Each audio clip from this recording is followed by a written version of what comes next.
Oh, hello. My name is Agatha, and of course I'm an ant, but more specifically a fire ant.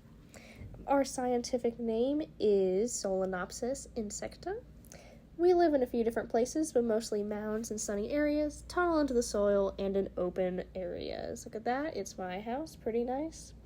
We live in southern North America and the West Coast, but we kind of live all over in the southern areas.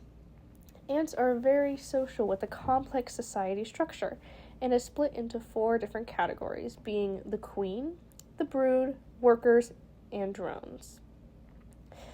The ant's umvelt is separated into 3 different categories, which is going to be sensory structures, which is antennae, which use a sweeping motion to detect pheromones and objects in front of them.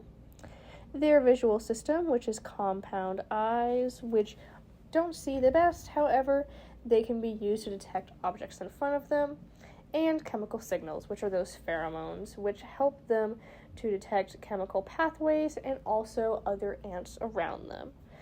In this diagram, it's showing that sweeping motion that ants use from left to right to detect those pheromones. One of the taxis that ants use is chemotaxis.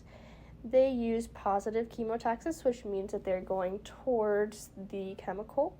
In this case, it is pheromones that are the chemical signals, and they make trails that other ants can follow in the colony. What would happen if you dropped a fire ant from the Empire State Building?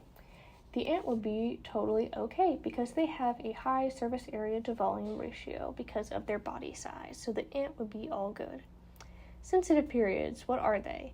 They are a period of time during which a young animal is most likely to acquire learned behavior. And for ants, they have 2 stages, the permissive period, which is the first 2 days of social contact, and the stabilization period, which is the subsequent 2 days.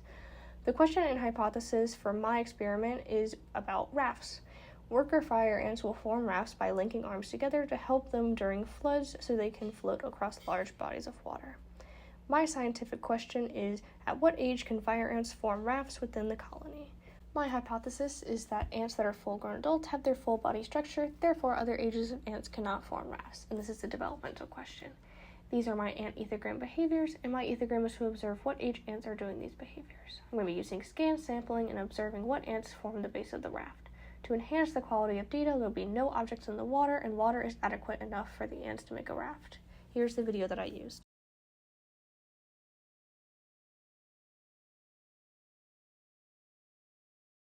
These are my results and my sources, and thank you so much.